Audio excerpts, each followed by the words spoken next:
Hi, Misha here. I thought I would just talk about this gun a bit.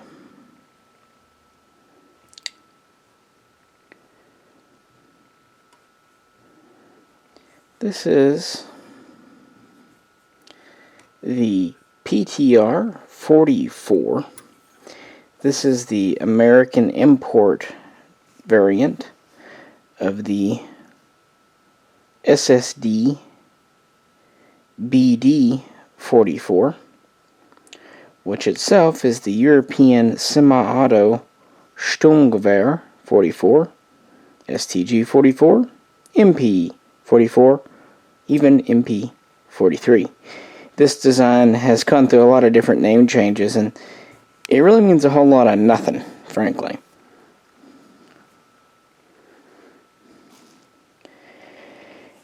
We've done many videos, so I'm not going to really go into the history and all that much.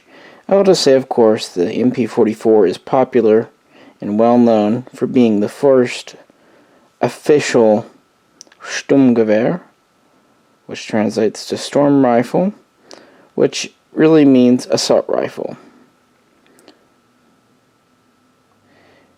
And it's interesting, originally Germany wasn't really interested in this.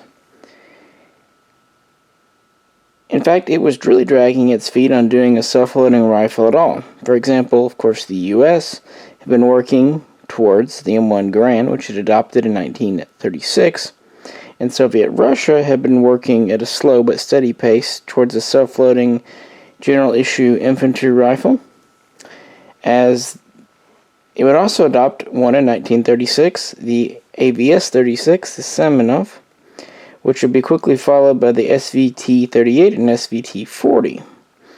But Germany really wasn't doing much. Instead, it was still issuing the K98 bolt action when it started World War II. And I think part of this was because it really emphasized the medium and heavy machine gun. Germany would use a lot more machine guns than some other militaries. It had, of course, the excellent MG34 and later MG42, so it had good machine guns.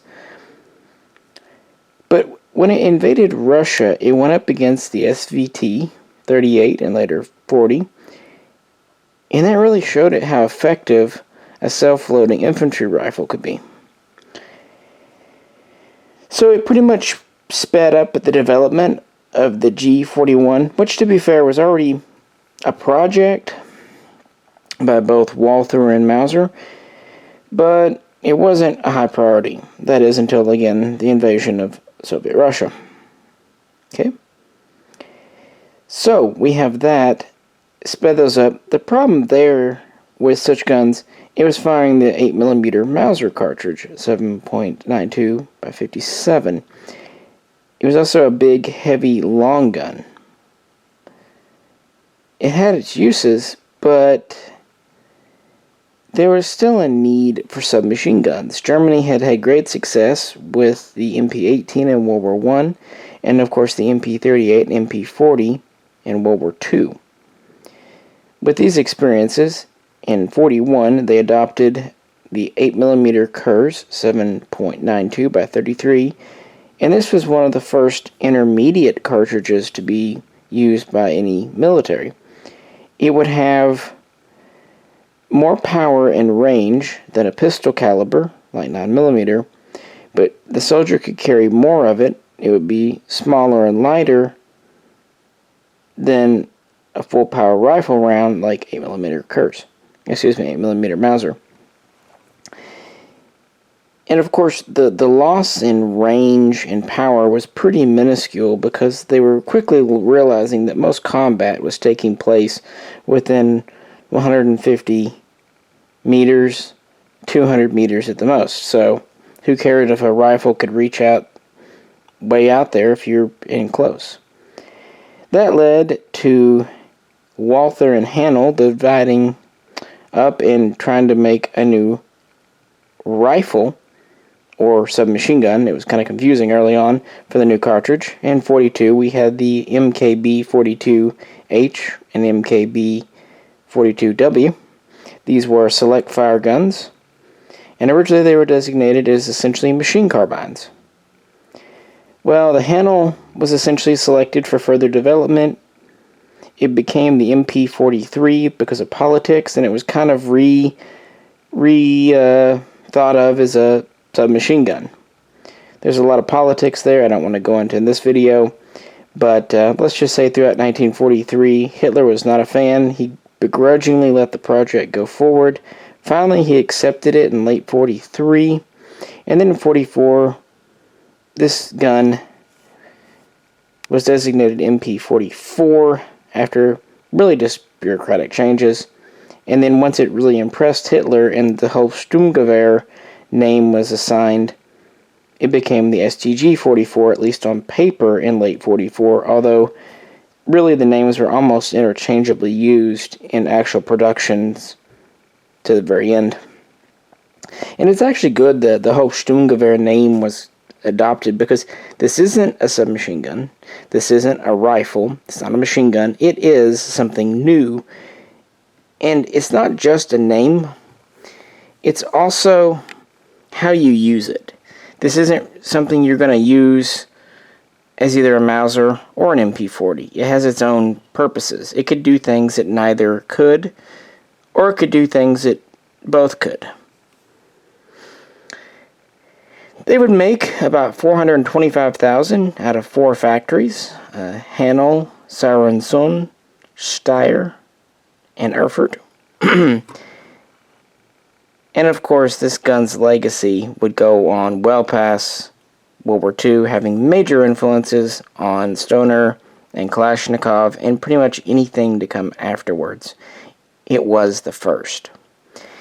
And what PTR SSD have done is really a replica. This is a very extremely close replica. The only changes were ones that were mandated by either Germany or America to make it a civilian legal semi-auto. So to that end, the trigger group does not have the auto sear, and it does have the selector, but it is pinned in the semi position only.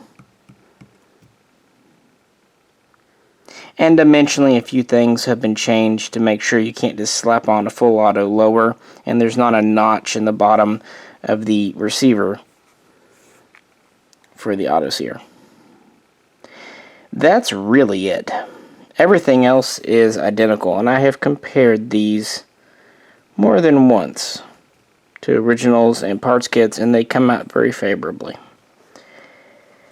We have a 16-inch, a 16 and a quarter to be exact, just like the original, same kind of step profile. It is threaded with a removable nut. We have a sight hood. This here is our stacking rod. It also can be disassembled to get to the gas tube in the system.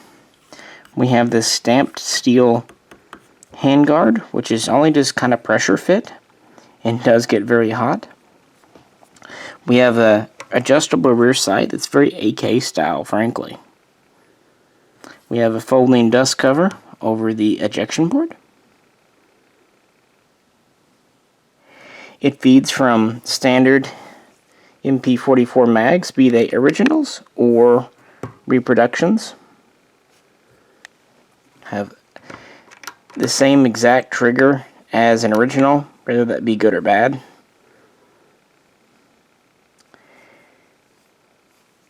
Wood pistol grips. Some originals had wood, others had bakelite. This trigger pack is hinged in the front, just like an original. It has a single large push pin in the back, a la used by HK later on. The only real difference is we do have the scope rail for a German-style ZF optic. Anyone who owns a G or K43 is probably familiar with this mount style. The MP43 would have these, but most of the later MP44s, STG-44s would not, but SSD I think included it just to give that as an option. So that's a little bit incorrect, but not horrible. Has the same kind of Mauser style pass-through slot firstly. Very simple, kind of just board style stock. It does have metal caps on the end, but the actual butt plate is just wood. It does have a trap door in the top here for a vertical compartment. That was for storing a takedown tool and a little comic book style manual. Flip it over. It does have the same weight, about 11 pounds as the original. Same exact dimensions. You can see the safety. This was not a fire selector, this is just a safety. The selector was back here. Again, it's, right here, pinned in the semi position. We have a mag release here, very circular. These mags are drop free, kind of AR style, but do not have any kind of bolt hold open. Have a reciprocating charging handle.